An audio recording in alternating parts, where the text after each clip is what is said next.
Hello and welcome back to GeekVerse Sidequest, your weekly stop for video game news, reviews, and more here on the GeekVerse Podcast Network.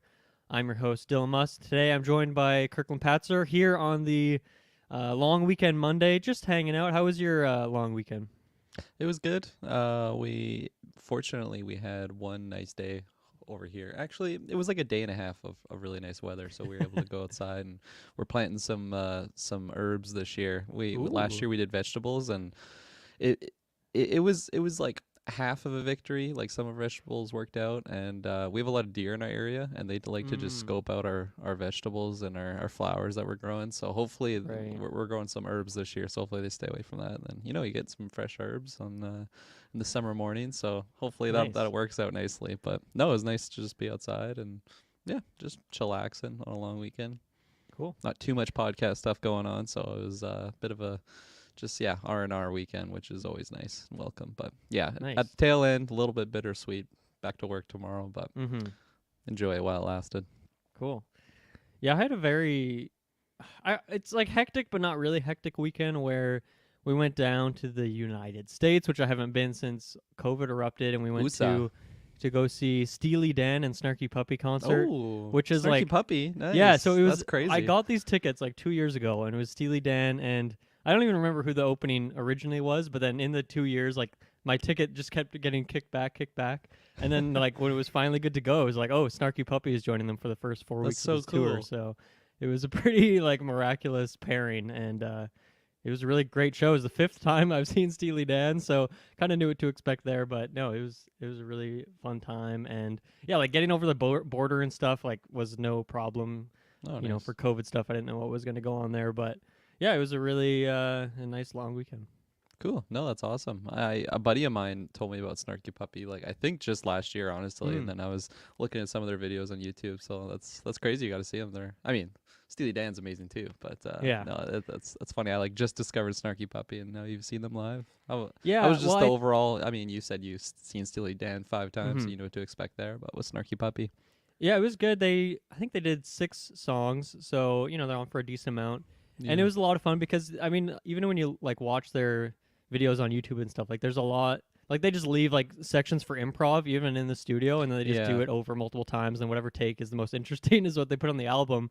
But so I think that's why it's cool to see them live because you're kind of gonna get a version of like the songs that they'll never really play again in the exact same right, way. So yeah, and yeah, there was 10 of them on stage. Steely Dan is 12 people, like these huge bands. So that's it cool. was a lot of fun. Yeah, I think when we did our like top 10 albums cast, which was like maybe like a Patreon exclusive like a couple of years ago, I had Snarky Puppy sneaking in there. So Oh, I've been a okay. fan for a while now. So it was nice to it's kind of yeah fun to just kind of get a bonus to the Steely Dan concert. No, absolutely. That's super awesome. It's also Hmm. just like seeing live music again after so long since Yeah, COVID, and yeah, definitely. traveling over the border. It did it seem like you could almost forget about COVID, or was there still like that COVID thought in your brain? Mm. It's just like, eh, it's loosened up a little bit more. We're getting some sense of normality, or is it still just like crazy, Yeah, crazy?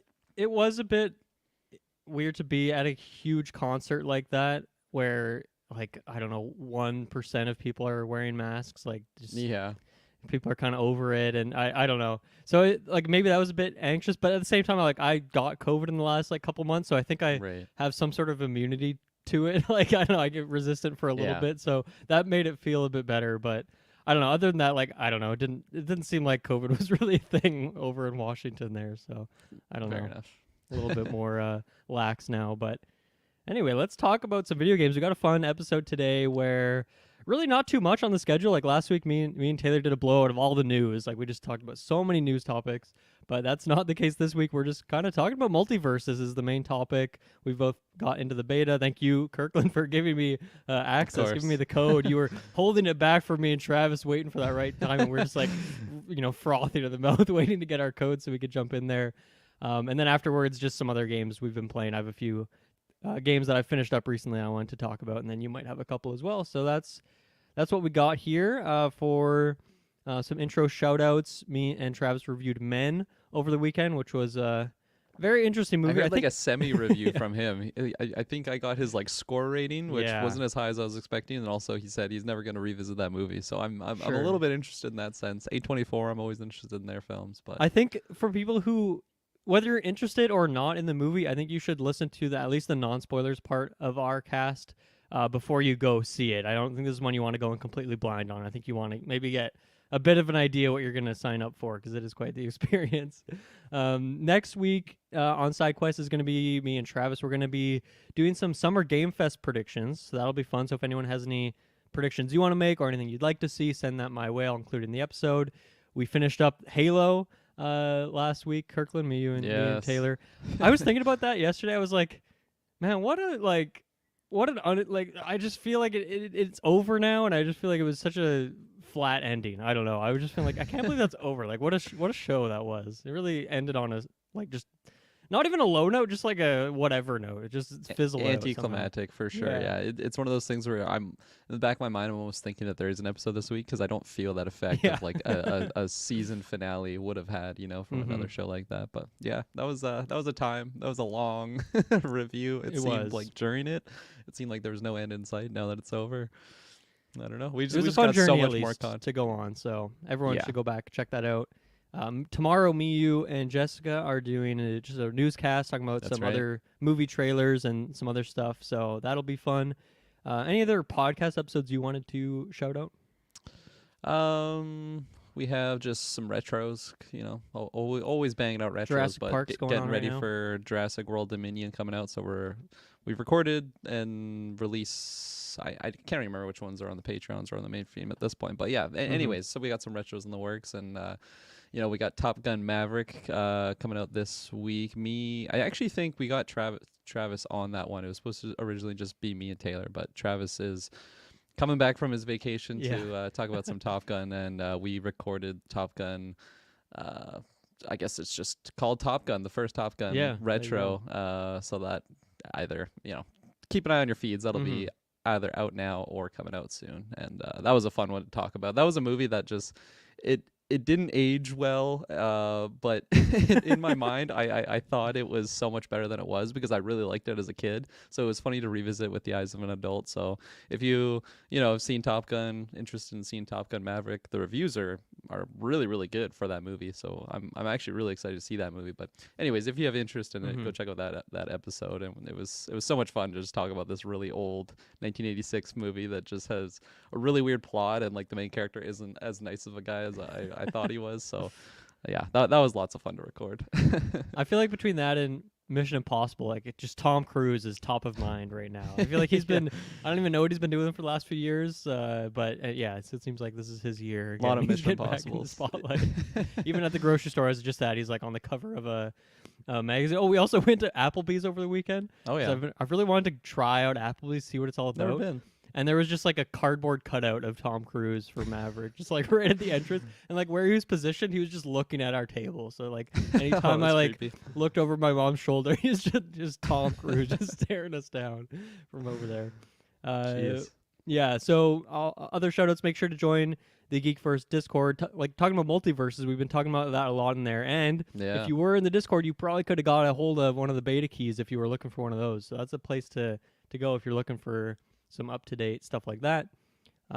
Make sure to subscribe to the Sidequest feed. That'll be a good time to do that because we have tons of video game stuff coming out in the next month with Summer Game Fest and Xbox Show and Mario Strikers and all that stuff. It's a good time to get over there. Join the Patreon to get episodes early and ad-free. Thank you to Amanda, who does the music for the show, and thank you to Taylor, who does the thumbnails. Although this week I totally did not put anything in our thumbnail request, so I think I'll be doing it this week. But thank you in general to Taylor for doing that. I think that's everything. Kirkland, let's get into this. MultiVersus is the latest platform fighter, the Smash-like game, you could say, from the Warner Bros. Team. Me and Taylor actually did talk about this last week because they released a new trailer that we broke down. But now me and you have played. You also played the game in the previous alpha, beta, whatever they called that at the time.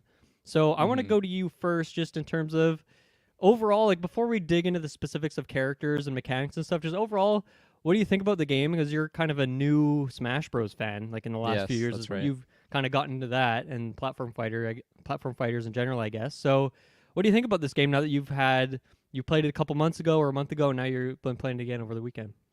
Yeah, totally. I mean, just the idea of it was really intriguing to me. Just like the potential roster list of, Warner Brothers properties on a Smash Bros. Type Mm-hmm. platformer game. I just thought on paper that sounded so cool. And that was without even really knowing like the differences between Smash Bros. I would say like this one is a lot more centered around team play. Yeah. Like the main game mode is a 2v2, and each character has support like abilities to supplement that whole idea. And I thought it was awesome. As you're mentioning, I've really started to love Smash in the last handful of years. And I just think like the more of them the better. Like why Mm-hmm. not, like let's just get wild and crazy with all these different rosters, and especially since like this one is trying to be different from a regular Smash game of just like really having focus on cooperative Mm-hmm. play. I think that's awesome. So really, really interested in the idea, especially, just thinking of like Gandalf being in it. Yeah. Unfortunately, he isn't I it can't wait for yet. that. Yeah, I'm super excited for that. And again, like I just feel like with the amount of properties that Warner Brothers has, like the roster is like limitless potential, really. Like that's just really, really exciting. And I was really fortunate, as you were saying, to get in on like that early beta. I think it was even the alpha a while back. Mm-hmm. I don't even know if they're still in the alpha. It's like a close. Is it a closed beta, closed This is alpha? closed beta, and then in Okay. July is when the open beta starts. So Okay. I don't know if that will kind of, if I don't know if that open beta will just kind of cruise into the full launch of the game. Mm-hmm. I mean, it might as well at that point. If you're doing an open beta and it's a free Yeah. to play game, like that's pretty much the game launching at that point, right? No, exactly. Yeah. So, yeah. So, and my first impressions were, I mean, in that first alpha was just to like get a feel for who's in the game and what the gameplay is like, and just like the different move set, I guess, the generic ones that each one has, and then the just the unique ones that the individual characters have. And like that one had like the classic watermark on it. It like the Mm. visuals didn't look the best. The mechanics, they were a little bit clunky with the movement, and that might have just been like me coming from Smash that's just like so refined now, right? Especially like Smash Mm-hmm. Ultimate. It's such like a clean game. The visuals look awesome.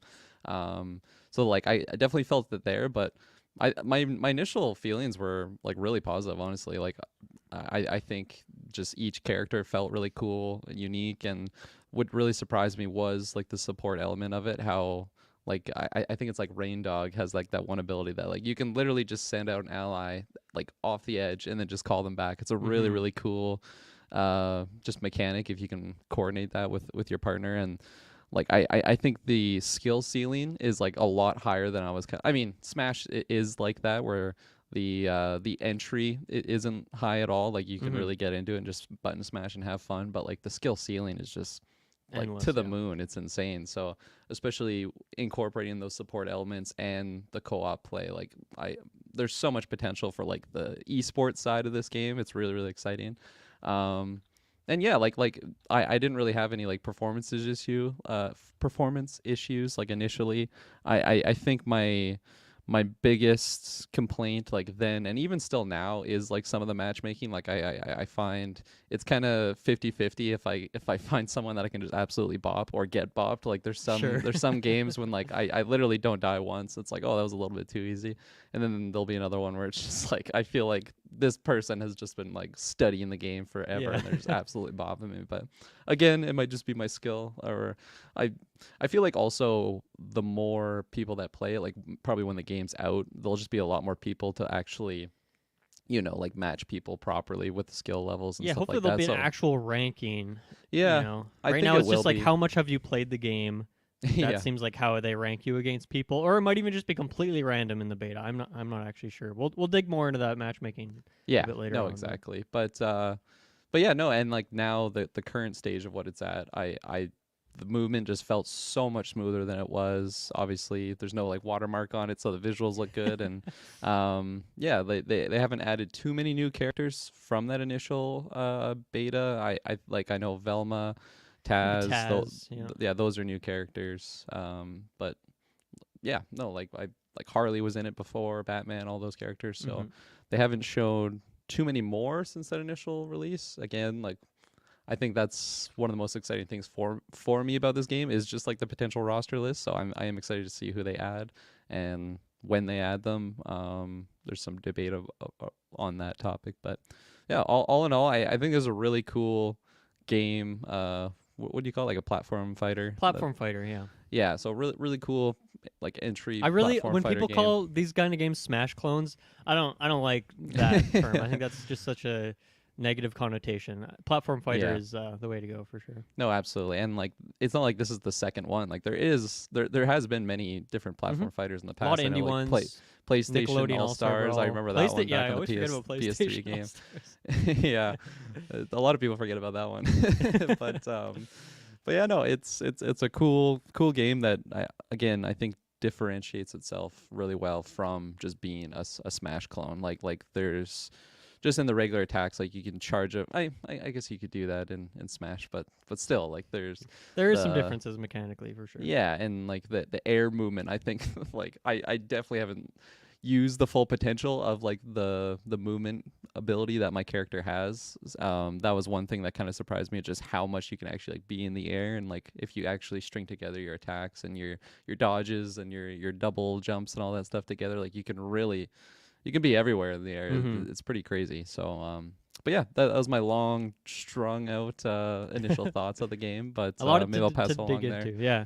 Yeah. So yeah, I've been just a massive Smash Bros. Fan since the N64 days, since the original one, and it's my most played series of all time. It's my favorite video game series. I love Smash Bros. So very much, and really, when it comes to other platform fighters like Nickelodeon All-Star Brawl, it looked fun, but like I watched a few streams and I kind of got my fix. I didn't ever feel like I really need to pick the game up. I actually never played PlayStation All-Stars because I didn't have a PS3 back in the day, although I really want to try it out just to see what it's like. And then I think Rivals of Aether is the other one that stands out to me. Is it's an indie one, but they also have like Shovel Knight is in there, Ori is a playable character, and then just some original characters. That game's great. I've played a lot of that as well, so I'm a fan of the genre. And you're right, I've always talked about when we've seen this game, I like the focus that they're going for with the teamwork. I think that's really cool. They're building it into the move sets and just the mechanics of the game, just to differentiate themselves. But then they also have a lot of new mechanics in there. Like we'll talk about some of that aerial stuff in terms of multiple jumps and up specials and whatnot, because I'm excited to break that down. But yeah, overall, I gotta say I'm really impressed with this. I think when I first saw this game, it obviously looked fun because of the potential with the roster, but maybe it didn't look super crisp, and I was expecting it to kind of be like Nickelodeon All-Star Brawl was maybe a bit lower budget, but like this game has, tons of voice acting, like the animations look really good, it plays really well. Maybe there's some problems with how the matchmaking puts you against people, but in terms of like finding games really quickly, I've had a couple games that lag out. Typically when I am doing 2v2s, like I guess just a bit more people in the game to run these connections from, and I've had a couple issues, but like I haven't had any crashes or anything like that. Like it runs really well. So I got to say I'm like really impressed in terms of just the fidelity to the game and the presentation and all that stuff. And then mechanically, I'm really liking it as well. Like it's really fast paced. It seems like the devs here have like paid attention to what Smash Bros has done over the years, and it seems like they're like I feel like this was a big thing with Nickelodeon All Star Brawl. Is like those developers talked a lot about like they know Melee, they play Melee or follow Melee in some degree, and they kind of try to copy some of these old mechanics that Smash has kind of done away with in terms of how fast the game is. And this game feels like that too, in terms of just like dashing, doing your dash dancing back and forth, aerial movements, your air dodge into the ground, stuff like that. You can kind of wave dash a little bit. It's a little bit janky, but it works. So yeah, I just feel like the like general movement and stuff like that feels really good, and like all the characters are just pretty fast moving, and like their like aerial speed, like their movement speed in the air is like really fast as well, so you can do some crazy stuff. And so yeah, it's a lot of fun. I'm really enjoying it so far. I definitely have some issues with maybe the matchmaking, and I'm excited to talk about the perks and how that enters the game. But then also a couple characters I'm not necessarily a big fan of, so we'll talk about that as well. But yeah, overall, I'm like really impressed with this game, and I can't wait to like mainly for me, I really want to play Gandalf. I just want those Lord of the Rings characters so bad, so I'm excited for him and whoever else joins the roster, and to see what they do in the long term. I think this is a game that I'll like come back to, and when it is in that open beta phase, I'm excited because then more people can just easily check it out and work on that teamwork stuff. Because I in Melee, I've talked about this over the years. I've gone to a lot of tournaments and stuff, and I've always been really into the doubles format as well. With Briggs, he's been probably my best teammate, and we've had some pretty good runs in our day. And I really like the tactics and just the strategies you can come up with your set of characters against your opponent's set of characters, and how much it changes just by one character switching out in the maps and stuff like that. So I'm really excited to get like into the nitty gritty. Whereas so far I feel like the 2v2s that I have played in this game, it's just such a mess because everyone's bad at the game and just is flying around, and it's just a bit hectic and hard to feel like I can strategize. I'm more just like playing a single player game, I'm not working too closely with my teammate, but I'm excited to like get better at that part of the game. Whereas the 1v1 is a lot more straightforward, and I can actually try and do different strategies and stuff like that. So yeah, let's get deeper into this. I think we should start with talking about a couple of characters. I think before we even get into the mechanics, I want to know who. Well, first of all, like from who did you play maybe the most in the first? Or I guess let's go back. So are you trying out a bunch of different characters? Are you focusing on a couple? And do you have like a favorite so far, or a few favorites? I found the first beta or alpha that I took part in. Like I really did want to try all the characters, but I did find myself like kept going back to Wonder Woman. She was definitely my main there.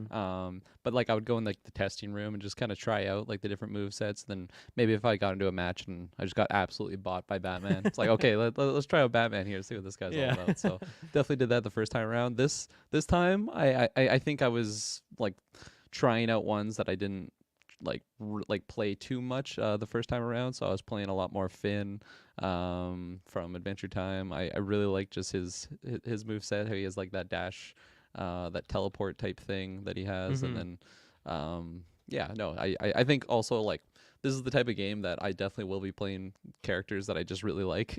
like whether it's the aesthetic, I cannot wait to get on Iron Giant. You're mentioning Gandalf as well, so definitely like super excited to get like just my hands on them. But yeah, no, this time around, like I haven't even played all the characters. Like I didn't play Velma, I haven't played Taz.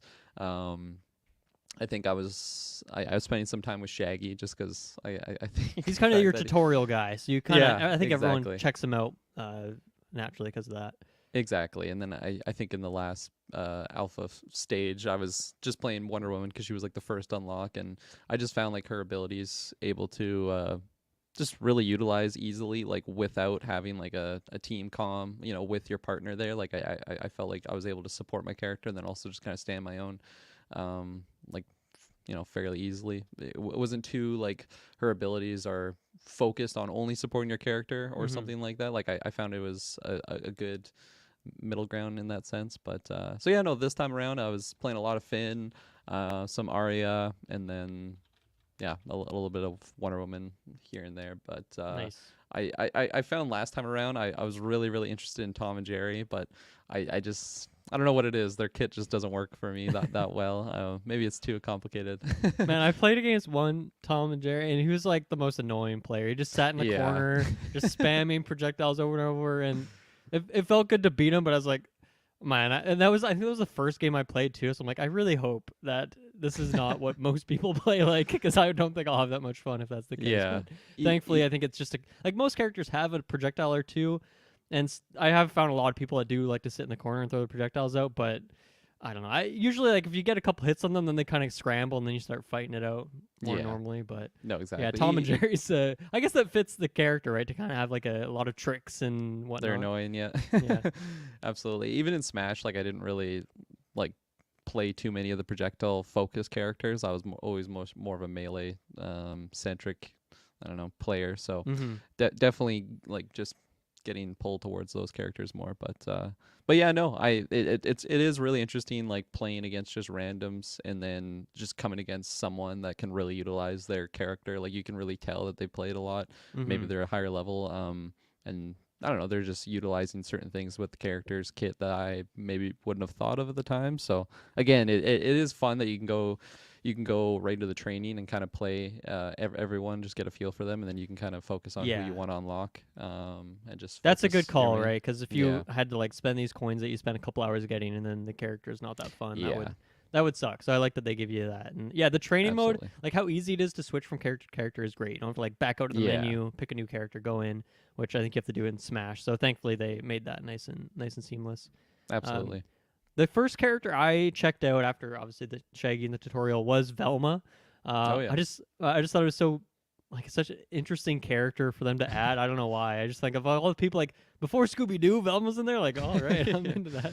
Um, Man, she is weird. She is a weird character. I do not She is weird, understand like yeah. half the things that's going on. She has all sorts of things that have cooldowns on them, so you can't just spam moves. She's like finding evidence throughout the match and then like calling the cops. Like it is a weird character. So I didn't play too much of her after that. I'll go back to her at some point, but I was like, I think I need a more straightforward character to like just Yeah. work this game in a little bit. But I also fought against her in a teams match, and it was like the most annoying thing where she would like not fight. She would just sit in the corner and like do her evidence thing and like throw projectiles out and let her teammate kind of do the dirty work.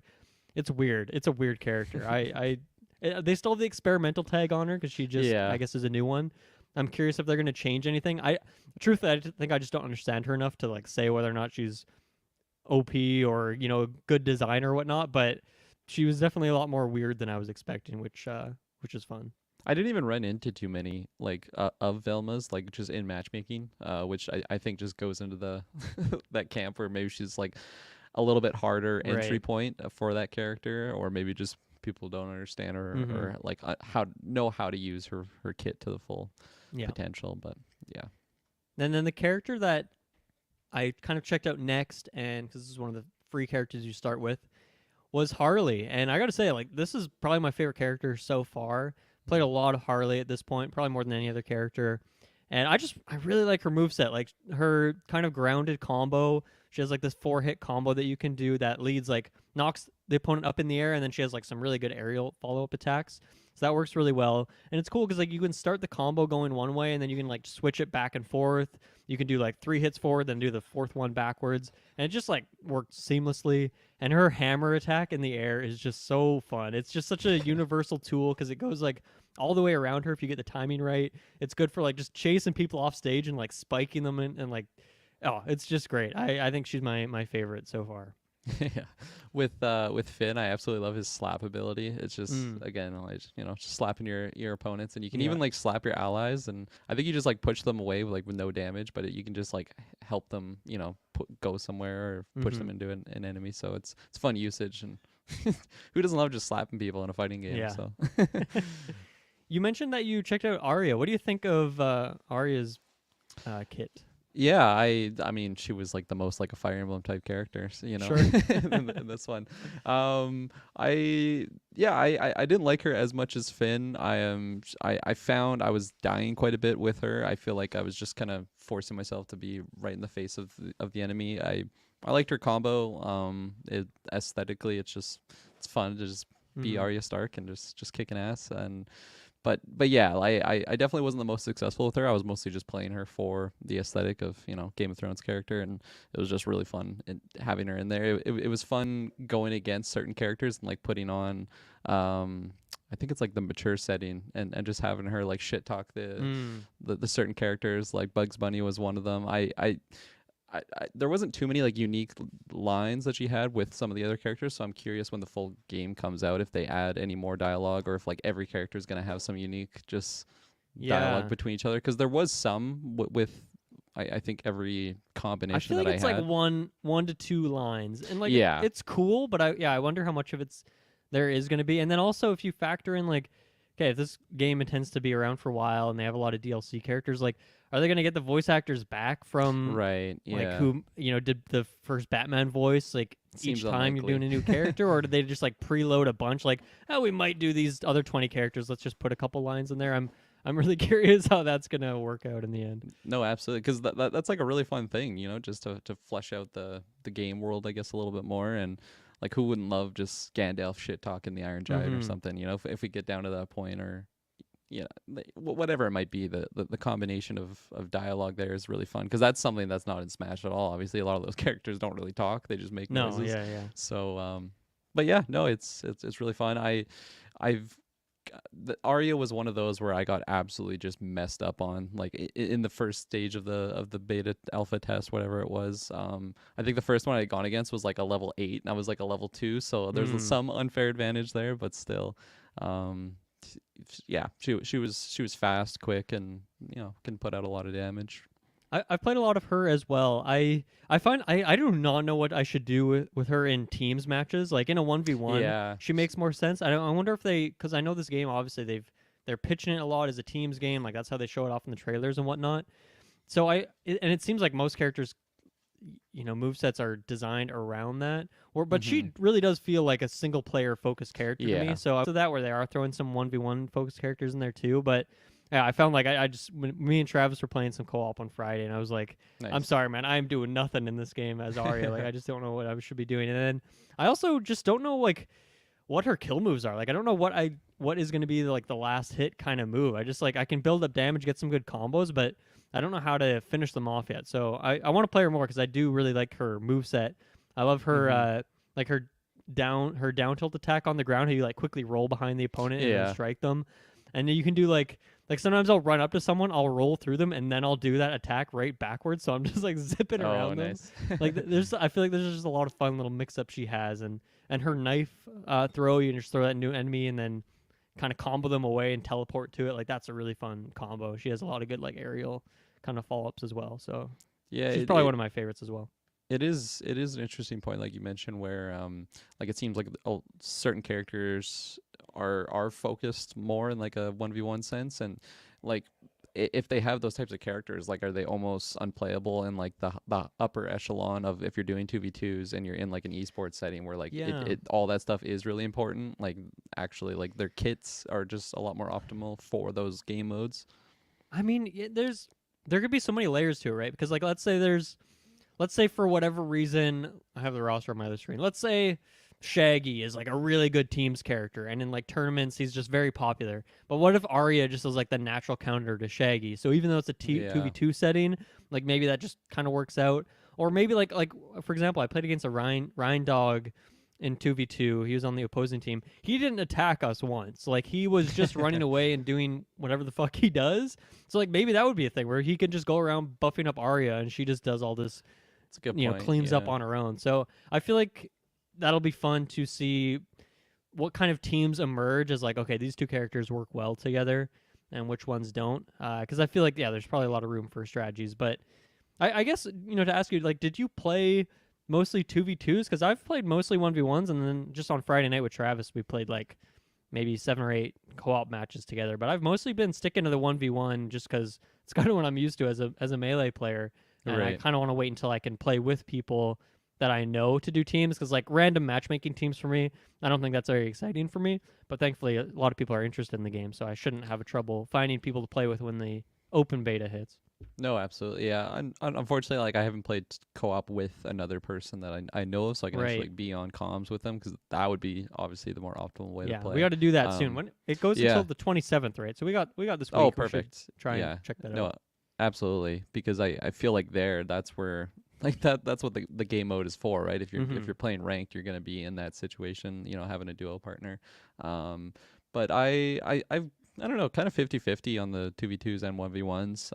I found myself maybe just doing 1v1s until I would get bopped, and I'm like, okay, I need another person to support me here, and then we'd like that's where I found there were certain game modes where I didn't really understand why I was losing, because like I thought I was doing really good, but I didn't realize my teammate just kept getting bopped over and over and over again. So whenever I'd get like bored with one, I could go back to the other, and there's definitely like maybe in the 1v1s, that's where I'd be playing Arya or something, like a character that isn't really focused more on support, and then if I wanted to play a more support character, I would just go in the 2v2s. But yeah, no, I found, I don't know, I was bouncing back and forth between the two for sure. I haven't tried any free-for-alls yet either. That's me neither. That's too much for me right now. I want to just focus on those ones. Exactly. I've also played a lot of Garnet. I tried her out last night. Really fun. Like just a very straightforward moveset, but just really fun. Like just straightforward combos, things like that. Nice. The Harley, because when me and Travis were playing, like I think our best team was me on Harley and him on Batman, which is just a fun like kind of lore team combo as well, and it ended up working really well because Batman's like just really good at kind of reducing the amount of space the enemy can use with like the smoke and his kind of bigger attacks and stuff like that.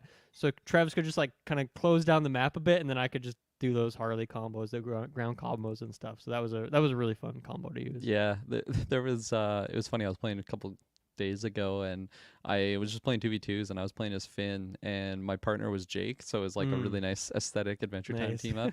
And then we won like 3 games in a row, and I'm like, Ooh. I don't think we're gonna lose. Like this is just like we're actually just popping off here. And then he just like he left one of the games. It's like, oh, okay, well that run was over. We could have seen how farther, Yeah, how you much should farther we added could have him. gone. Should And added him. yeah, exactly. I'm curious if they're like focusing that, like actually having like the, I don't know, the realistic team ups, like actually focus more on each other to just, I don't know, put some incentive to put up those mashups. I'm sure that like they want to balance it for the whole roster, so that doesn't really come into play. But still, it was fun to just have those like actual team ups, like you're saying with the Batman Harley Quinn team. I guess it's not the most likely duo, you know, according to the comics, but still, it's fun to have those 2 characters on the same team.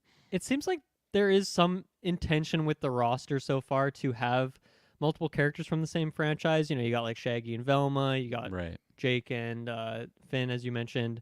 You got a couple Looney Tunes characters. You got a bunch of DC stuff. You got 2 characters from Steven Universe. So I feel like maybe there is some intentionality there of like, okay, let people do those lower matchups because those are always fun to have. No, absolutely. You mentioned Jake. This is the one character that I got a little bit of beef with so far. I like the idea of the character. He's kind of like Kirby in a way. Like even has like the Kirby like downwards whatever move, and he kind of is just transforming into different things.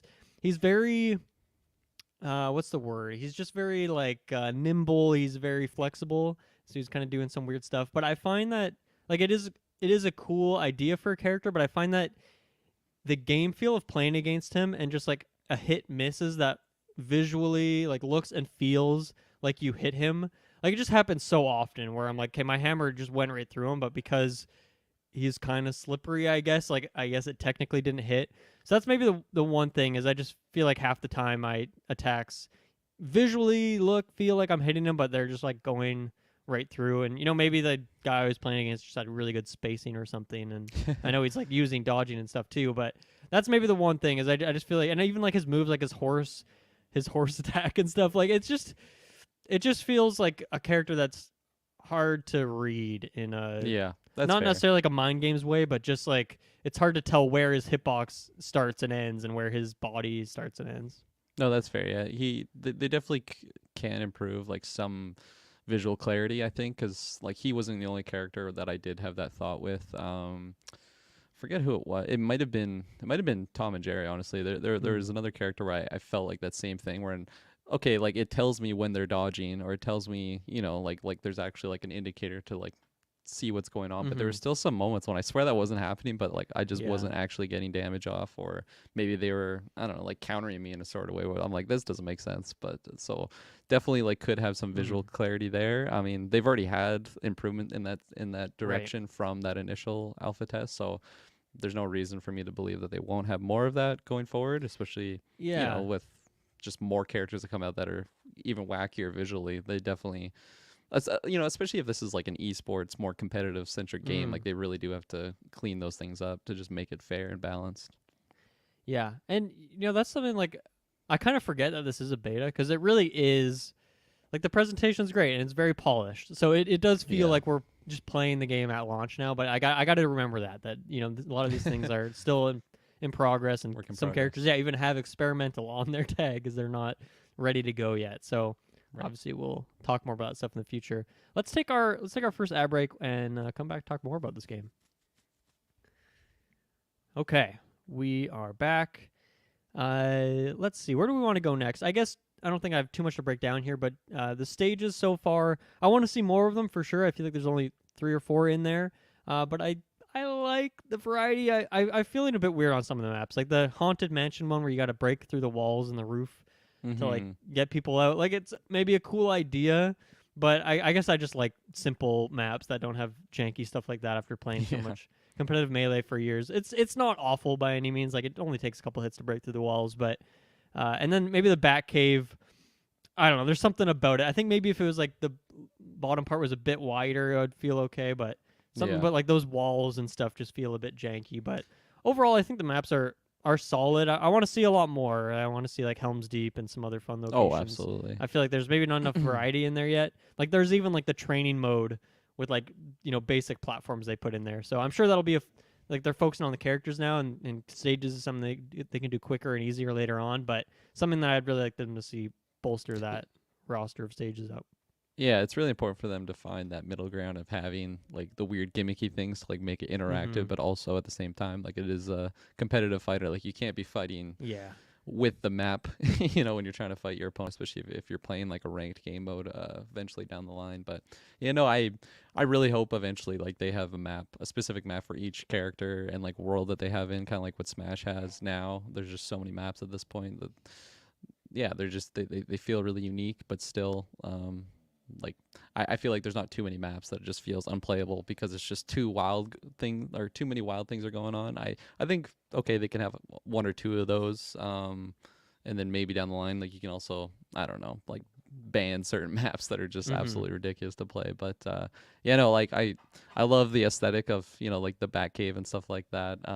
Super excited to see which ones they add down the line. Like Lord of the Rings, come on. The list is they could have like 10 Lord of the Rings maps right there. Exactly. But I'm sure they could have 10 for each one. So I'm really excited to see which ones they add down the line. A little bit disappointed I didn't get more at this point, but as you already said, this is still a beta, hold those judgments till later down the line. But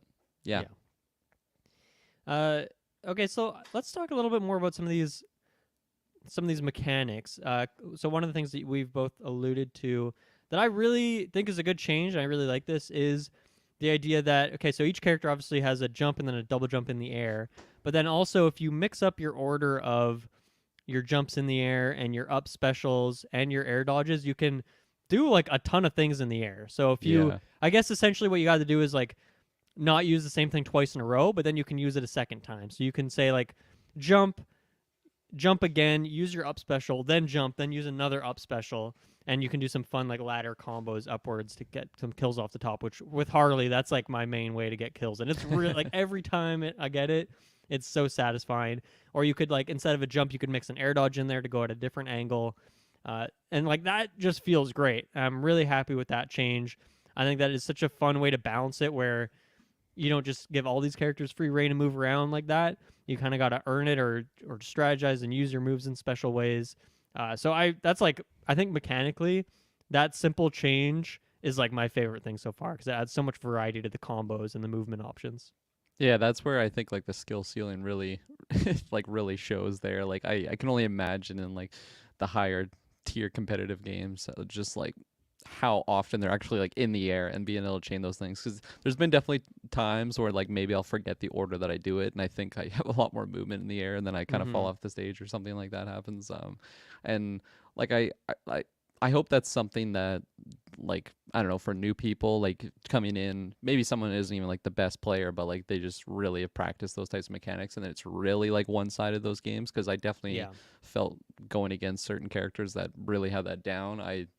There's just moments I couldn't really do too much. But I don't know. It like you said, it is cool having that option and just new movement capabilities, because I'm just so used to like what Smash has, and it's pretty like basic compared to this one, right? Because like you can only have like what your double jump and then your air dodge. Yeah, I mean it depends on characters, right? Because like Pit has like 4 or 5 jumps. Banjo randomly has like 3 jumps, and then like Jigglypuff and Kirby both have a ton. So it really depends on your character. Whereas all the characters, I believe, all the characters in this game have that same sort of mechanic of mixing up your movements in the air and getting more moves. And then I don't know if there's anyone that has more than that amount of jumps. It seems like they are sticking to that. Like they're not maybe having a Jigglypuff type of character.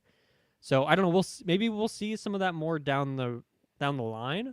Yeah. Then you got to tutorialize that in some way. But yeah, I think so. Like I've only played 6 or 7 of the characters, so I don't know all of them in depth at this point. But I don't think anyone has like 7 jumps that you can use.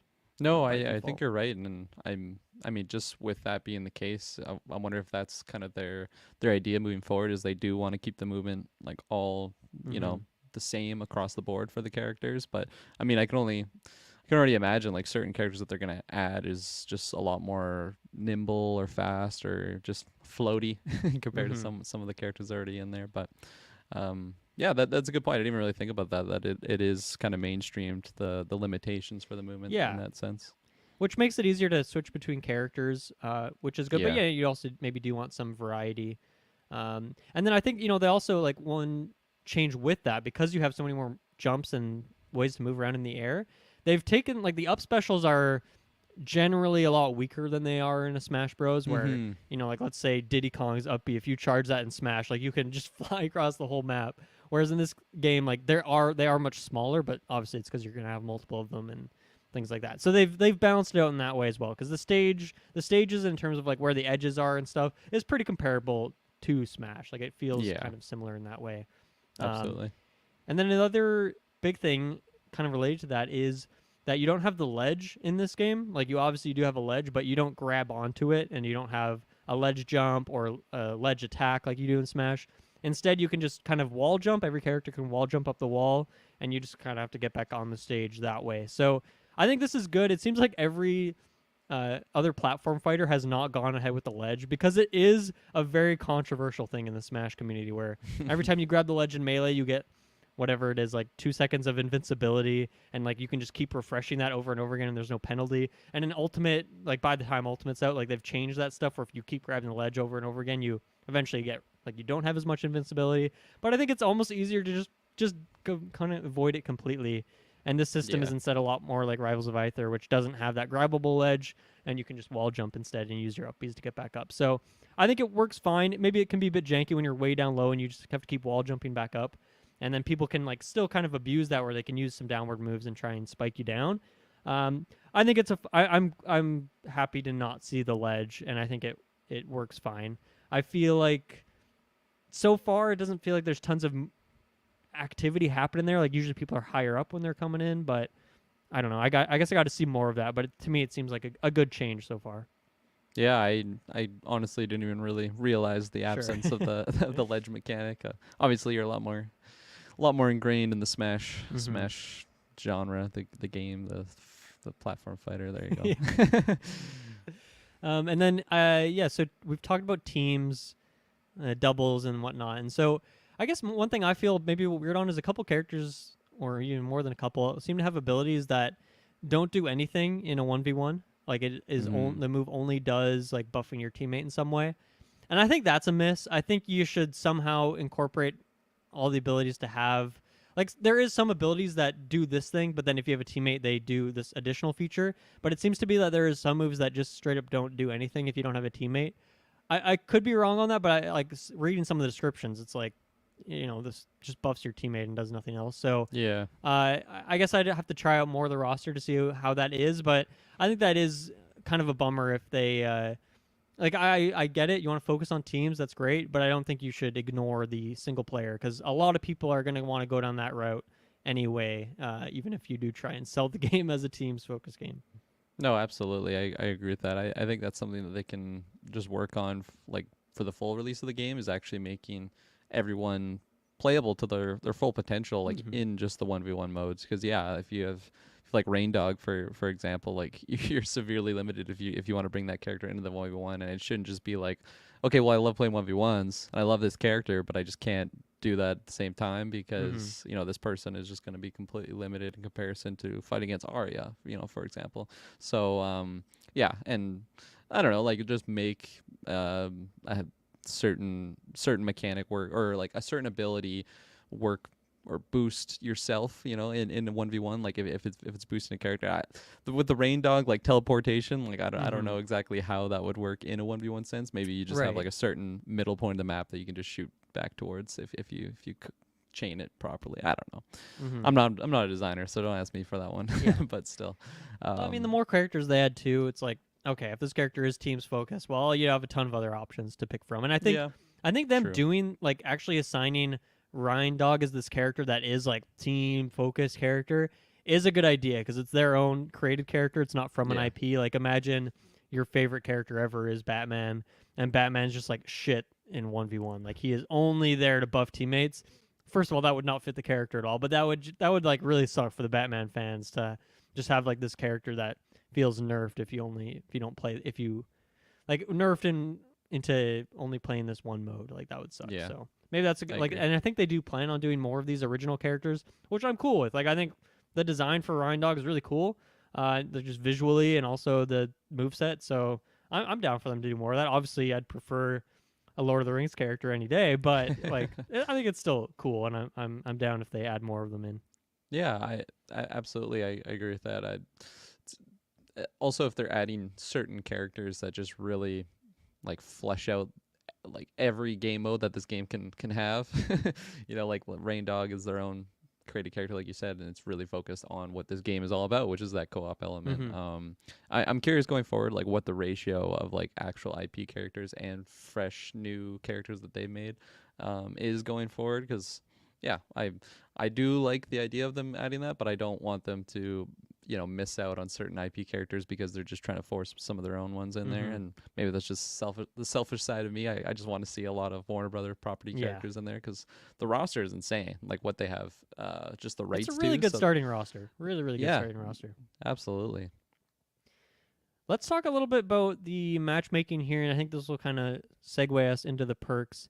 I'm going Yeah. to bring in this question from Fanboy Clay over in the Discord, who says, my main complaint so far is the matchmaking. Leveling up individual characters is a big part of this game, but jumping into a match as a level 2 or 3 character with no perks against a level 15 is a little annoying sometimes. And I completely agree with this. I don't know how I feel about the perk system yet. I think I got to have played the game for a month or two and see when it's in the full release, when it's like not beta phase anymore, and how they deal with perks. To me, it's really weird that they have perks in there that just give your characters like additional moves, or like with Harley, you just have like this weak ass down air, and then when you hit level 8 or 9, you can equip this better down air that lets you kind of angle and stuff like that. I think when it comes to perks, I think that's a miss. Like, I don't think they should do that. I think it should be the character's full move set, and you can Mm-hmm. do these like buffs based on your teammate and stuff. But I definitely agree with Clay here, where yeah, sometimes you're like, let's say as a player, I'm level 15, but I want to try out Shaggy for the first time, and he's level 1. So maybe I'll get matchmaked against someone who's up there on their level 10 character, and they have like all these buffs over mine. So I think just from a competitive perspective, that could be a big issue. Now I think obviously like people who are competing in high level tournaments are going to have all this stuff unlocked, so they'll have access to it. But that could be also problematic if you are hosting a tournament, and let's say you're the tournament organizer and you're trying to get 64 setups going for people to have at this tournament, and like you don't have all the unlocks on every console. So like, what are you gonna do now? Like, so the moveset I use I use Shaggy with Yeah. aerial damage and additional jump, but like this random setup I'm playing doesn't have this stuff unlocked. So I don't know how they're gonna do that in tournaments, because I think that could be very problematic. I guess I'm not too annoyed by it like so far, because it's like these bonuses are minor. I think for me it's more in teams. Like me and Travis tried out a couple new characters in the game. So we're level 1 and 2. We have no perks against these enemy teams that have like these huge buffs against us. And that feels bad. Like that as a player, that does not feel good to go against. No, yeah, absolutely. That was something where, like, as of right now, playing at it or playing the game, like I haven't come into too many issues with it, but I could just see like the potential problems there. Of, I mean, you mentioned all the competitive side of that, but also just like, yeah, like if I just want to get into the game, and I've only played Shaggy up to those points. That's my highest level character, and then I just want to try out, I don't know, Jake, and he's level 1, and then it's just like I can't even really have fun like playing this new character. So maybe it'll just deter me from the character as a whole, because I just had a bad experience playing like a level 1 character against that. So I'm and that's another thing that possibly, when the full game is out and there's a lot more people playing it, like maybe you will get matched with similar leveled characters. So Yeah, hopefully like a bronze, silver, gold like kind of thing, where you can actually yeah. get placement based on your skill. Yeah, exactly. So that's possible there. And then just getting back to the competitive side, I'm very curious what they do there, because I could see like what you said, how like they kind of just have all the unlocks so that everybody can kind of choose their own personal playstyle, or like if each character is just gonna have like their base mechanics, but there you're kind of missing out on the just the variety of like like play sets that you could have, or skill sets. So very curious to see what they have there. Maybe they'll just be like a tournament, you know, mode or something like that, but which has it kind of geared towards that. Because also like in competitive games, I feel like they have like different meta shifts sometimes, like a certain character gets buffed or nerfed here, so the meta gets shifted there. So I'm very curious just how they handled that going forward and like the longevity of the game and just the ebbs and flows of the different metas that happen. So very, very curious there. And yeah, because at this point, like, I haven't come into too many issues of it, but I can see the potential problems and just very curious on how they navigate that, because that could be a big deterrent, honestly, for just getting people in the game. Of maybe I haven't played the game like at all, and then like a year after the game's already come out, I'm coming in Right. fresh, and everybody kind of Big already has all these disadvantage. levels Right. up. Yeah, that's kind of bizarre. And if you get access to that through like battle pass, and maybe just like Yeah, that's the you other get, thing too, right? yeah, you get things unlocked quicker like through a battle pass, like that's, that's pretty much crossing over the lines of pay to win, so that's Mm-hmm. always a no um but it is weird. I think if you're just asking me if I wanted the perks or not, I would say no. Just because it's just the characters and the people on the joystick playing those characters. Mm-hmm. It's nothing with this like battle pass. I think like battle what was it called? Star Wars Battlefront 1 or 2 had something like that where you could just get these like boosts to your actual stats. Mm. So like, okay, I'm shooting more damage than this person because I got a loot crate or something that gave me this. So like, I Yeah, that always, sucks. yeah, I always don't like that idea. And I think with the perks, it is kind of 50-50 for me, because I have fun like trying out some different setups or something here. And I mean, I'm not playing competitive or anything, so it's Mm-hmm. just for fun. So as long as I'm having fun playing, I don't really care about these perks things. But I can definitely see it going the wrong way. And I don't know, they got to be Yeah. careful with how they handle that, I think. Well, it'll get to a point where I guarantee already in the game, we just people are still getting their hands on it and getting used to it. But there's probably something like maybe this one perk I think gives you like greater horizontal knockback or more damage or something like that. So I guarantee like right now there is combos in the game that only work if you have this perk on. So if you don't have Right. equal access to it, or let's say I'm queuing up 2v2 online and I'm just going in with my perks that I want to use, but then the other person on my team, they want to use their own perks, so they don't double up on mine, so I don't get access to those. So then I Right. just like lose access to combos. So I think that's something that I'll shelf for now, and then like when the full game launches, if that is in there and it's not addressed in any way, or like I don't even know if it's a problem right now. I just got to see more of it, I guess. But like when the full game launches and we're doing our review, if that's something that I feel strongly about, I will hammer in the game at then. But I feel like I don't want to go too deep on that right now, since it's a beta. Things could change, but Yeah. I guess what I'm getting at is like if they didn't have perks in this game and you just those additional abilities were all on the character, I think I'd be fine with that. Like I don't know if I'm just so riveted by unlocking these perks that I need to spend an extra 20 seconds before each game strategizing. I Yeah. also think it would just be like make the game snappier, get into games quicker if you didn't have to do that. And sometimes your opponent is going to look at their perks for 45 seconds because we're all unlocking stuff and it's like, oh, I want to see what all this stuff does, and it's like that kind of slows the game down too. So that No, sucks. yeah, I agree with that. I'm always, I feel like I'm in that camp of like I'll find, or maybe I'll unlock certain perks and then just load up my character and then not really like go back to it because I just want to focus on playing the game. And Mm-hmm. yeah, like if there is certain ones that down the line, if I don't know, let's just say I'm max level or something, like if I'm just missing out on the potential of my character because I just don't know like the right combination of these perks, I think that's another negative in that sense, because like the barrier to entry might be a Mm-hmm. little bit higher in that sense. Like if you're not focusing on which perks actually work together in a 2v2 sense, or just boosting your character more so you can actually like pull off certain combos to just get Mm-hmm. executions. Yeah, it's another interesting thing to consider, and Yeah. very interested in just see how that affects the game moving forward. I will say though, like the fact that you have like some sort of progression system in the game where you Mm-hmm. can unlock perks, and not only that, but like certain cosmetic things. Obviously, you can unlock like costumes and stuff like that by Yeah. like collecting like the in-game currency thing. But just other things, like you can get like a commentator like voice, or like all like I really like when games have that, because Mm-hmm. it gives you incentive to just keep playing the game, as opposed to just the gameplay alone. So that's something that I think will be fun moving forward, because say what you will about loot crates or something, but like take a game like Overwatch for example, like just by playing the game you're unlocking stuff, so like that kind of gives you some reward for just playing the game. whether it's a cosmetic or a voice pack or something like that. So Mm-hmm. I like that being in the game. Yeah. I also kind of in line with that is obviously we're playing the beta here. I'm really curious how what kind of stuff is going to carry over into the full game or the next beta. I guess that's a question for you. Like, did anything cross over from your first alpha to playing now over the weekend? Yeah, like there wasn't too much different other than like I Like, said, did your like coins? Do you keep your coins or anything like that? so yeah, no, the coins were reset. My level was reset. But the characters that I unlocked were still there. So the Oh, ones that I okay. actually spent currency on to unlock, they were still unlocked, although like my characters' levels weren't. Huh. Um Okay. it maybe like they change some balances with some characters, so I think it makes sense that it kind of resets your progression towards like the character levels. But I Mm-hmm. am glad that I didn't have to like go through and like re-unlock some characters that I was Yeah. spending time to grind for, so that made it nice. I was curious if that was going to happen, and it did, so that was nice.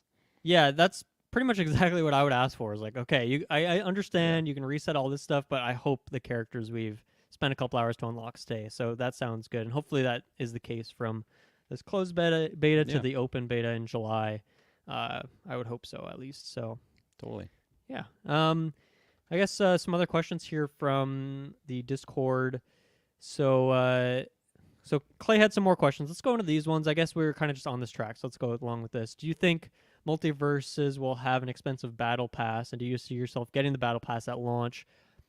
Honestly, when it comes to the cost of this, I just don't get like any battle passes, so I don't really know what is standard right now and what they can get away with. But since this is a free to play game to start, and that's like where they're going to be making their money, I don't know. I could see it being like, I don't know, somewhere between like 15 and like $40 or something like that. That sounds probably about average for like a season or a year. I don't know how. Like, I'm just so out of it when it comes to battle passes. I don't even Yeah, know what like costs would be. But do yeah. you see I yourself getting a battle pass for this game?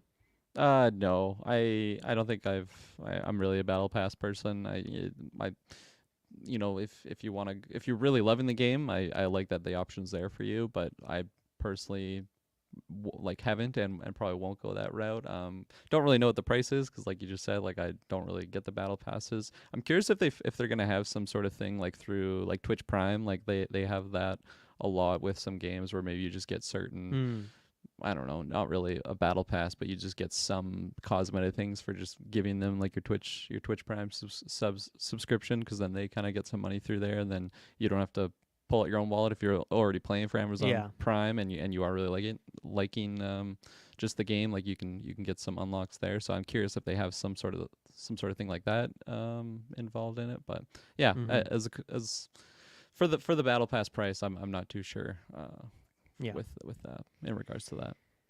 Yeah, I don't know if I would pick it up. I'd have to see what's in there. I could see myself throwing like $20 at this game, or maybe more if I'm loving it and playing it for months and months and years. Right. But I don't know. I could see myself like putting some amount into it, but I don't know. Like I don't know. For me, the progression of unlocking characters seems decent right now. It's like I unlocked the first character and it took me like 40 minutes ish to get enough coins for that, and then maybe an hour and a half ish to get enough coins to buy my next characters. And there's nothing else that I really care to get with coins. I don't even know if there is Right. anything you can get with coins right now other than the characters. So, like, I don't know. I think the characters will come out gradually enough that you'll easily have enough money to buy out the new characters when they come in, like with your in-game coins. Now, if they start gating characters behind, like you have to spend real dollars, I think that sucks. I mean, one, from a competitive perspective, that's too bad. I know normally it's like you have to pay for Smash, so obviously everyone's gated behind that kind of thing. But I think if you're ticketing this as a free-to-play game and then you're hiding characters behind that, that could be problematic. So hopefully they don't do that kind of thing. But yeah, personally, like I like costumes and whatnot, but I don't know if I see myself picking up a battle pass. We'll wait and see on that. Not that I'm not enjoying the game. It's just I don't know if I need the battle pass to enjoy it more than what I'm already Yeah. getting without it. Yeah, I think the only thing that could really get me there is, if they have Gandalf out and they have like an insane cosmetic skin or something for a character that I really love playing. I Mm-hmm. feel like, okay, maybe I can see it there. But I mean, there's a lot of stuff that comes out with a battle pass, so I can definitely understand why people would want to go that route of Yeah. purchasing it and getting those unlocks. Mm-hmm. And then S Bubs is asking us more about kind of how this will work. So based on this, and he's quoting a tweet here that says at least 19 more fighters are currently planned to be added as playable characters. I clicked on this Twitter account. It's just like a random Twitter account. So I don't know. I mean, I know SBubs is like deep in the community, so maybe this is a. But even like, there's only like 3 other tweets from this person. So to me, this seems like a random tweet. But maybe it's a developer or something. I don't know what's going on there. Maybe this is SBubs' leaker Twitter Yeah, account. this is So maybe his I'm own trash account. talking his Twitter account. But to me, I don't know if this is really something to latch onto. And also, I think the key word in that sentence is planned. You can have 19 planned characters all you want. That doesn't mean that they're all going to be in the game. I'm sure Smash had like 20 other planned characters that never ended up in the final game, but that's just what happens. So I don't know. I mean, what do we have right now? We have, I think there's 15 in the demo, and then Iron Giant, which we already know about. So that's 16. And then like we've seen screenshots of Gandalf like in game. Yeah. So I know he's in there. I can't remember if there's other ones that we've seen screenshots of. I feel like I saw a Harry Potter character like way back Really? when. Could be mistaken there, but I mean, that seems like a major miss if they couldn't get the rights to do Harry Potter. Like, I know there's maybe a bit more hoops to jump through with that one than even though it's under the Warner Bros. Umbrella, but hopefully that gets in there for sure. But the fact that it's not in here at launch gives me pause to think that maybe they couldn't get their hands on it, or maybe they didn't want to, or maybe Hogwarts Legacy was a problem. They're like, oh, we already got enough Harry Potter stuff, so we're not going to let you do this in this game as well. But so based on that, how often do you think they have to keep characters? And then he says below, many game season, or I guess I'll just read this whole thing. Do you think the game will be split into seasons based on it having a battle pass? If so, maybe characters will be released at the start of every season. Many games often have a season that lasts about 3 months. Do you think this is enough time for characters, for them to put out a new character? 3 months seems a bit low for a new character each time for me. I think if you, just in general, like, these characters take time to balance, and especially if you're adding in like voice lines for every other matchup you could possibly have. If like they're gonna have a map that comes out, if like Gandalf has to come out with Helm's Deep, and each new character has a map that comes out with them. 3 months to me seems like a little low. Like that. Like I think it'll take maybe a bit longer than that sometimes. I think maybe sometimes they'll hit a nice streak. Like maybe they've already maybe Gandalf's ready to go and they're just holding them back because they want some stuff post release. It's But possible. I could see that for like maybe the first year possibly, but then maybe it slows down, or I don't know, maybe not. Maybe these characters can get churned out quicker than that. I'm not sure, but I'd say 3 months seems like a bit quick for like expecting a character every 3 months.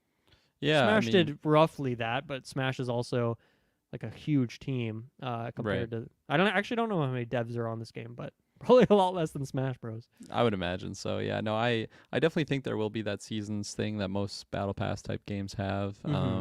And I mean, I'm very curious to just know how many characters like they are working on like at this point, because because 19's over double what we have now, so that's a lot.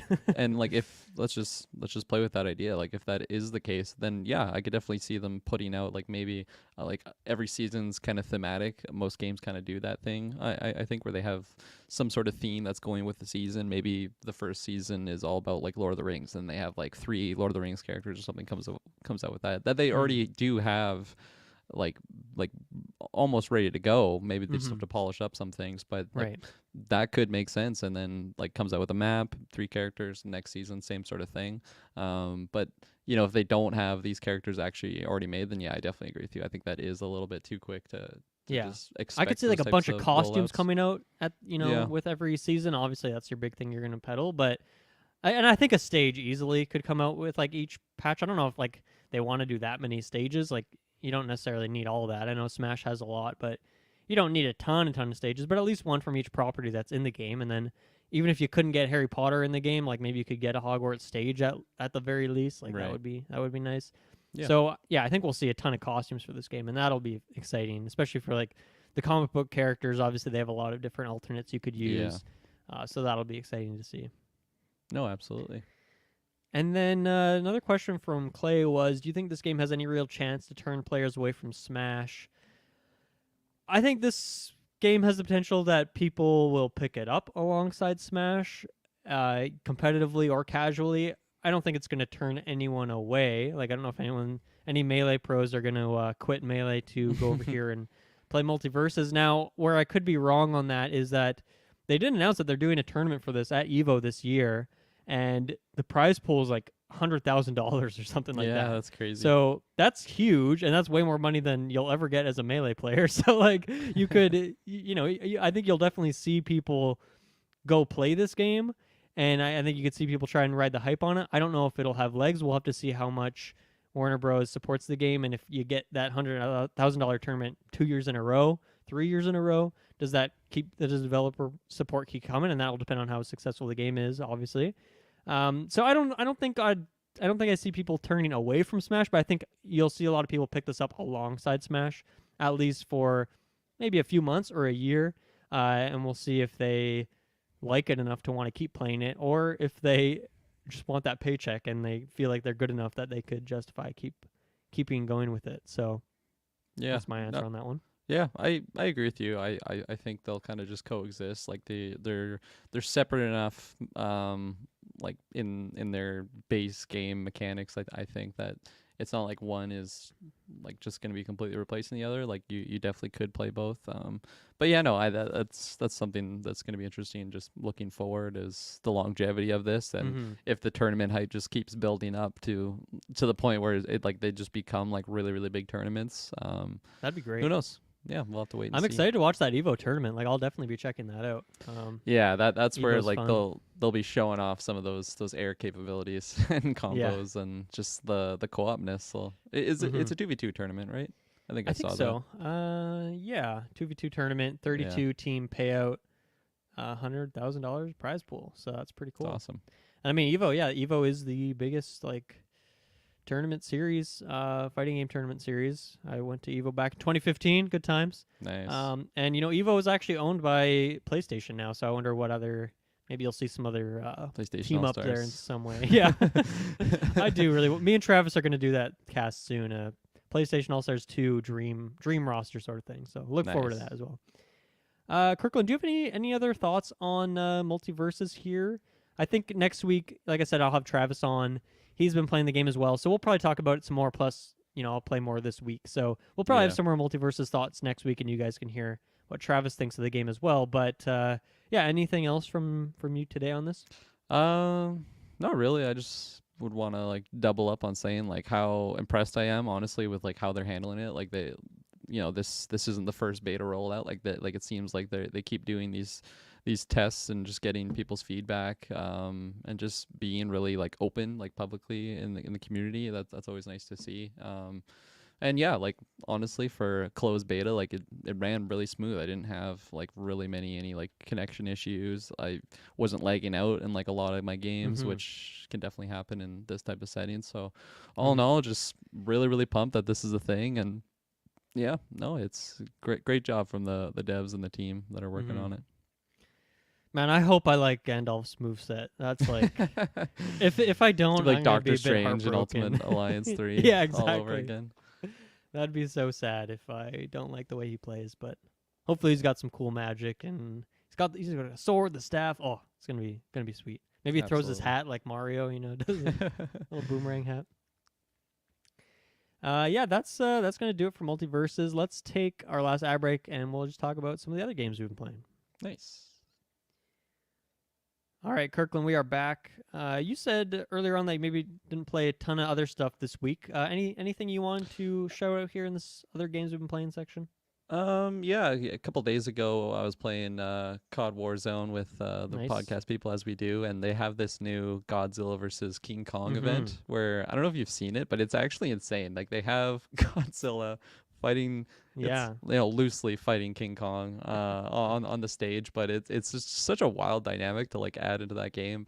So yeah, like a couple nights ago when we were playing, I was just in a helicopter shooting at King Kong, and he's just like he's like throwing rocks, and I was just saying, I'm like, I can't believe this is Call of Duty right now. Like I can't believe 2022 we're playing Call of Duty and we're just shooting with a minigun at King Kong. But yeah, so very interesting dynamic. Lots of fun, playing that with the podcast crew as always. But yeah, other than that, really not a whole lot. Like as I say, and been pretty busy, so just with life stuff and podcast stuff as we do. But so other than playing MultiVersus, played a little bit of FIFA 22 on the PS5 because that was my PlayStation plus game Right, of the right. month, which you know me, reigning sports champion. Shouts out to Travis for keeps losing to me.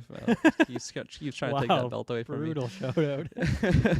Anytime I can, I throw him under the bus Yeah. in that regard. But so yeah, I just blown away by like every single time I get a next gen console, and then like getting my hands on like a new sports game for it. It's just the capabilities of it.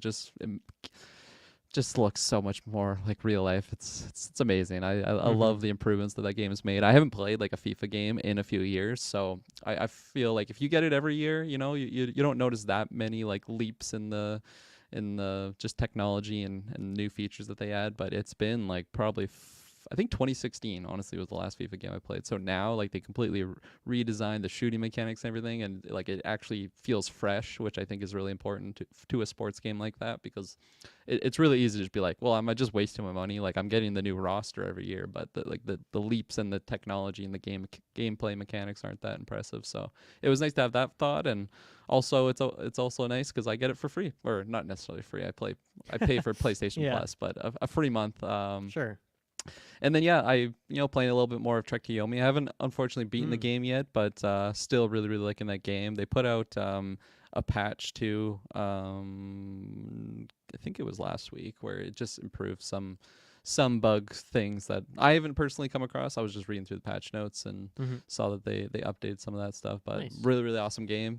If you had listened to Dylan and I's episode on Yeah, that, go back that was 2 weeks ago. Yeah. lots of fun. But yeah, other than that, I haven't unfortunately played too many games, but excited to hear your thoughts, because your list was pretty lengthy this week. I was impressed. Yeah, I got a lot of stuff. So I guess for Trek to Yomi, I have not gone back to that one, and I honestly at this point I don't think I will. I thought I was when we did our cast on it, but now I have all these other new games I'm playing. I'm like, I don't know. Don't know if I have room for it in my, Understandable. You're a busy guy. on my rotation. Yeah. So yeah, I wanted to show out that I beat Rogue Legacy 2.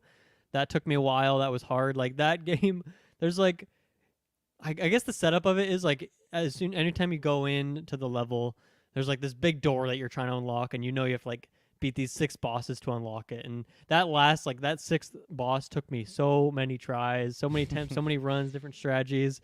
But it felt so good when I finally beat him. And then I was like, oh yeah, I kind of forgot there was that door. So like this is probably not the last boss, even though he felt like the last boss.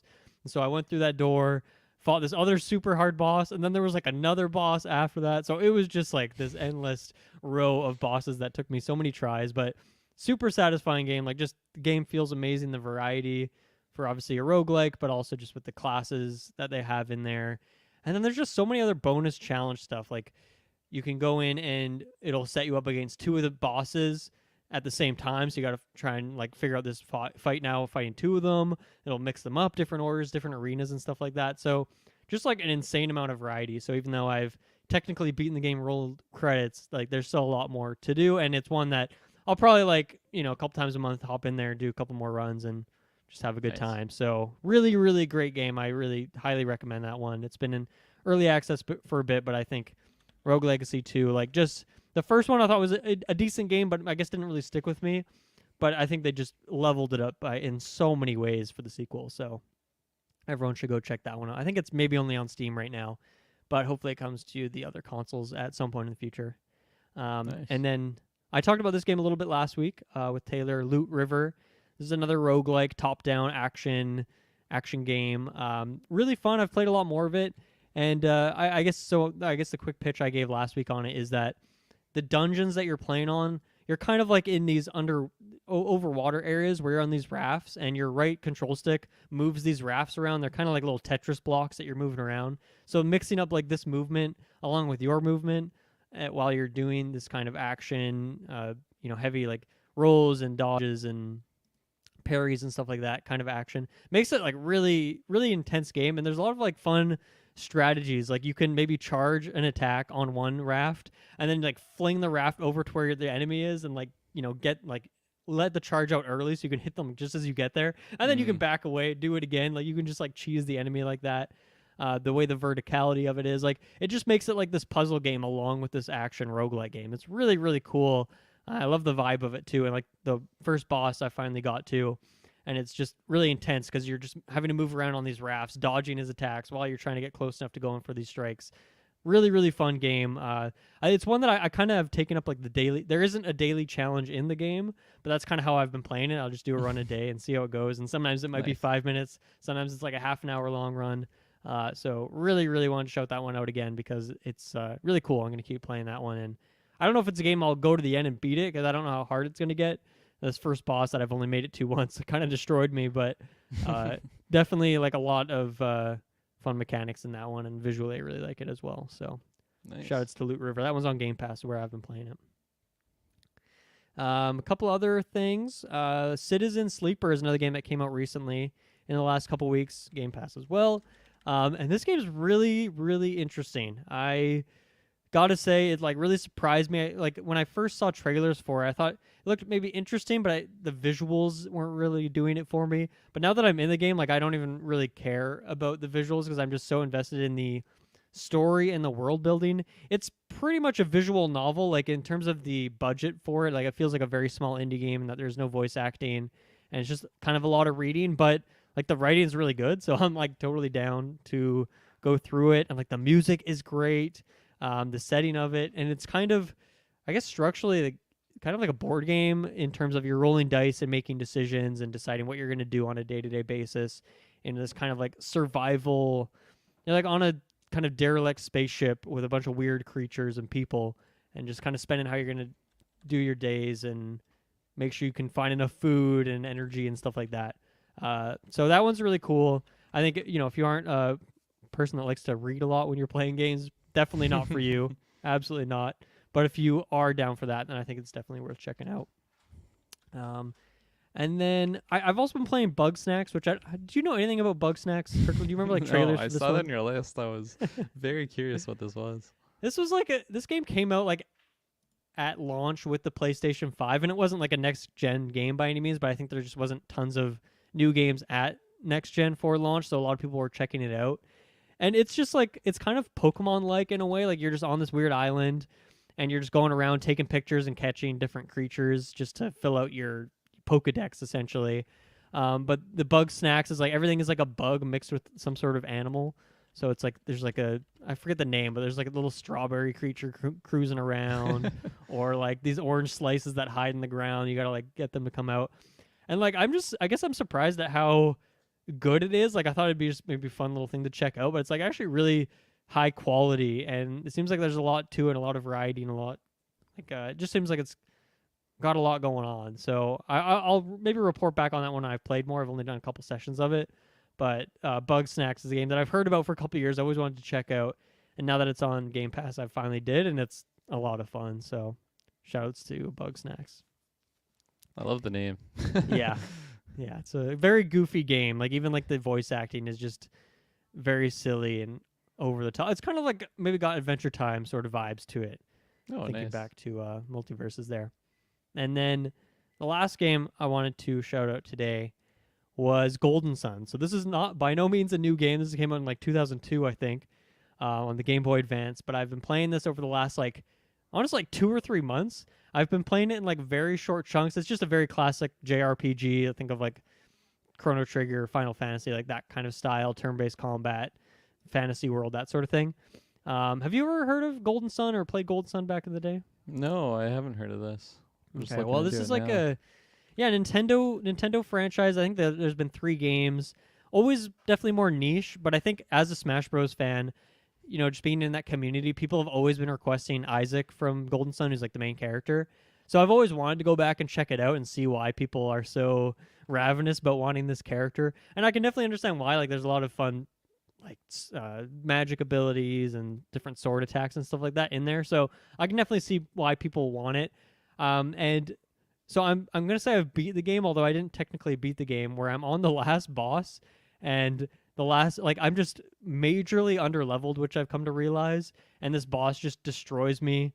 And there's like a 5-minute cutscene you have to watch every time you want to fight the boss again. Oh, And like no. the last time I went through that 5-minute cutscene, and then the boss, there's like 2 of them, is like a brother and sister combo against your 4, and they just both used an attack that hits all 4 of my units, and so they just killed me before I could do anything.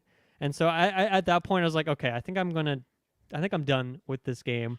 And I wanted to shout out because like I went to the Golden Sun subreddit, and I made a post and I just asked people, I'm like, okay, here's where I'm at, here's my level, here's where my characters are. Like, I need some help with this boss because this cutscene is like making this horrible. And pretty much everyone told me that I'm like super underleveled and I just probably skipped a lot of stuff to get to this point, and that's like going to be pretty much impossible for me to beat the boss. And they're like, they all gave me, I gotta say, like, the community is great. Like, they were so helpful, gave me all the tips I needed, but all these tips involved me like going to spend more hours grinding and getting these items and stuff. And I'm not really interested in that because the game was fine, but not really good enough for me to want to spend like a bunch more hours with it. But I'm really glad I finally went back and checked it out. Visually, I just love the look of anything on Game Boy Advance. Pretty much, it's like such a nostalgic era for me. Music's good, combat's solid. Like, the story's weird, the writing's strange. But I don't know. I had some fun with it. But I'm finally, I think, done with it. So that's been like a 2 or 3 month long journey that I've been taking, because it's only like a 20-hour game, or at least 20 hours to get to where I am at. But like, I've just been playing it in small chunks. Like, I'll just like play for 10, 15 minutes at a time, just like before bed or while I'm waiting in line somewhere. So yeah, just like very short, like almost like episodes of like a Naruto or something, where it's like all these like filler episodes where sometimes like my play session is just me walking from one town to the next doing nothing, and sometimes it's like me going through a dungeon, whatnot. But yeah, I'm quote unquote done with the game, and I don't think I'll play the sequel. But it was an experience that I had, so I wanted to share that as I close out Golden Sun, my Golden Sun playthrough. I love hearing your journeys through these, Mm-hmm. and like majority of the games you bring up, I just have never heard of before. So you definitely throw some interesting ones on my radar. I got a lot of things on the backlog that I'm trying to get through at all times. So, and there's a little lull here where like I'm playing MultiVersus or Loot River new games, but I like to add in some old ones on the backlog too. And absolutely, I try not to let the backlog get too big. You know what I mean? Try and make it manageable. That's something I am not able to accomplish, unfortunately, these days. Way too many games in the backlog. Well, doing Sidequest on a weekly basis makes it a bit easier to true. Want to have new games to talk about every week. So absolutely. But if anyone out there is like a Golden Sun fan, because I've actually never met a Golden Sun fan in person. Like, I've always just seen them online, but like none of my friends I've ever known have ever played it, had it back in the day. So I don't know. It's like a weird niche thing. So if anyone out there is like played Golden Sun back in the day, I'd love to hear your thoughts or have a conversation about it. I want to talk to like a big Golden Sun fan and see like, what is it about this game you love so much? I get it, like there's some cool mechanics and whatnot, but like, I don't know, just didn't just felt like just kind of a mediocre experience overall, I guess, for me at the end of the day. So maybe I'll find those people someday. Perhaps, yeah. Maybe it's a whole new fan base that you're about to tap into. Mm-hmm. Yeah, I'm not making a good impression though. Okay, Kirklin, I think that's all for today. Another shorter episode for us. We've kind of been on a little bit of a short streak here, but I feel like every episode that we've done together has just been like shorter and shorter. Yeah. And like, the first side quest we did, which that was like 2.5 hours, something. Yeah, it happens. Yeah, it does. We'll see. We'll probably have some longer episodes in the summer. Yeah. Yeah. Okay. Thanks for having me. Yeah, this was a lot of fun. And like I said, next week, Summer Game Fest predictions. And then the week after that, me and Taylor are going to do some Xbox Showcase predictions. And then the week after that is when Summer Game Fest and Xbox Showcase is, and Strikers and all that. So it'll be a very busy time. So it'll be fun to do some predictions beforehand and whatnot. So yeah, thanks everyone for listening. And we will see you next time. See you later.